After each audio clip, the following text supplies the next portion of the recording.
नोएडा में इंजीनियर की मौत ने सिस्टम पर बड़े सवाल उठा दिए हैं, क्योंकि बेहद समृद्ध और बहुत बड़े दावे करने वाला प्राधिकरण क्या इतना नाकाम है कि उसके अधिकारियों और कई विभागों की कोशिशें सामने छटपटाते एक पीड़ित को बचा ना पाई। अब सीएम योगी ने सख्त एक्शन लेकर सिस्टम को झकझोरने की कोशिश की है। देखिए इस मामले पर अब तक क्या कुछ हुआ।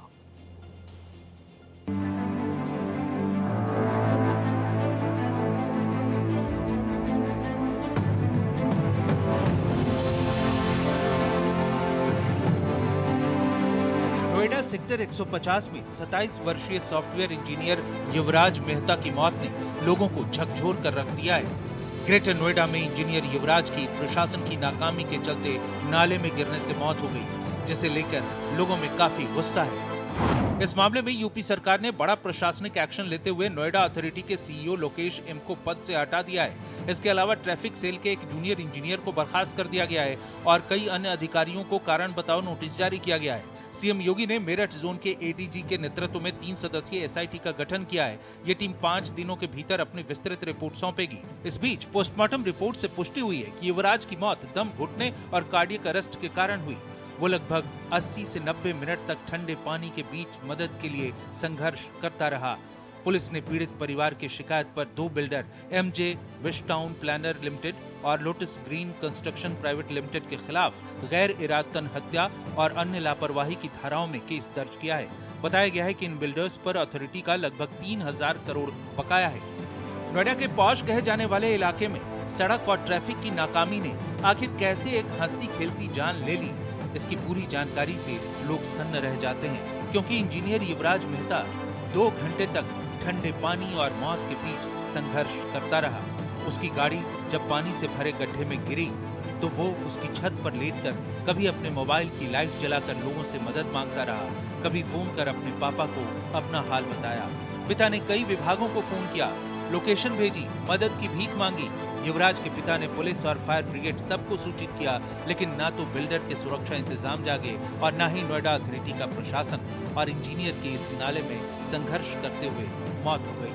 मेरा बेटा तो बचाव के लिए संघर्ष कर रहा था और हमको बोल रहा था, रिपीटेडली बोल रहा था फोन पर जब भी बात हो रही थी कि पापा बचाओ, हेल्प हेल्प भी चिल्ला रहा था ताकि कोई जनरल पब्लिक भी उसको मदद के लिए कुछ कर दे। लेकिन ज्यादातर जो वहाँ भीड़ थी वो तमाशबीन थी और कुछ वीडियो बना रहे थे डांटने पर, तब वो लोग रुके और मेरे बच्चे की जान खामखा चली गई बिना कोई संसाधन उपयोग किए। सही समय पर उचित संसाधन उसको नहीं मिला सपोर्ट के लिए, उसका जीवन चला गया। उसने 2 घंटा संघर्ष किया जान बचाने के लिए खुद से। धुंध थी, क्लियर विजिबिलिटी वहाँ नहीं नजर आ रही थी, तो मैंने बेटे को बोला कि तुम हो कहाँ, तो उसने एग्जैक्ट लोकेशन बताया अपना मोबाइल का टॉर्च ऑन करके। फिर वहाँ से एक हल्की रोशनी पता चली कि कहाँ पर है वो। दूर से था, काफी दूर चला गया था। तो वहां तक अगर जाता कोई गोताखोर या तैराक जाता और उसको रस्सी के सपोर्ट से ले आता तो मेरे बेटे की जान बच सकती थी।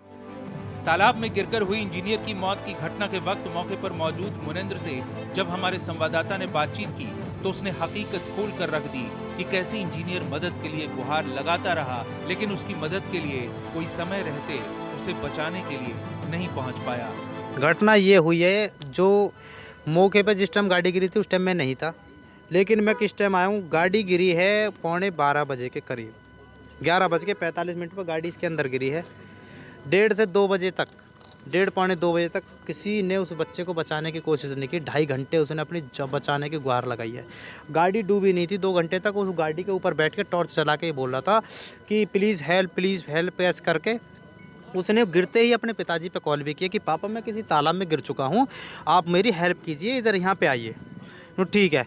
अब उन्होंने जो पूरा एड्रेस बताया कि 150 में ही किसी तालाब में गिरा हूँ, तो 150 में सिर्फ यही तालाब है और कोई दूसरा नहीं है। हम इस वक्त मौजूद हैं ग्रेटर नोएडा के सेक्टर 150 में, जहां पर जो है एक इंजीनियर की आप मेरे पीछे देख सकते हैं इसी नाले में गिरकर बड़ी ही दर्दनाक तरीके से मौत हो गई। वो अपने जो है बचाव के लिए लोगों से मदद मांगता रहा, लेकिन दुर्भाग्य से उसकी मदद के लिए कोई समय पर नहीं पहुंच पाया, जिसके कारण उसकी मौत हो गई। इस बीच गौतम बुद्ध नगर एसडीएम सदर आशुतोष गुप्ता ने भी मौके का निरीक्षण किया।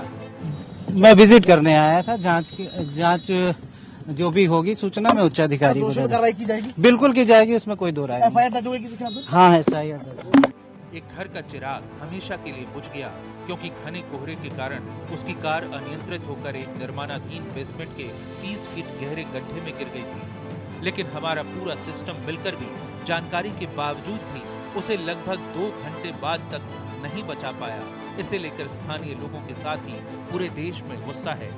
प्रशासन पर बैरिकेडिंग और रिफ्लेक्टर ना होने की लापरवाही के आरोप हैं, जो एक इंसानी जिंदगी पर भारी पड़े। उस लड़के के पिता को इंसाफ मिल पाएगा जिन लोगों की लापरवाही से उस युवक की जान गई है। हालांकि पुलिस ने इस मामले में बिल्डर के खिलाफ जो है मुकदमा दर्ज कर दिया है और इस पूरे मामले की गहनता से जांच कर रही है। अब देखने वाली बात होगी कि इस पूरे मामले में आगे क्या कुछ नई चीजें निकलकर सामने आती हैं। ग्रेटर नोएडा से समीर आलम, भारत एक्सप्रेस।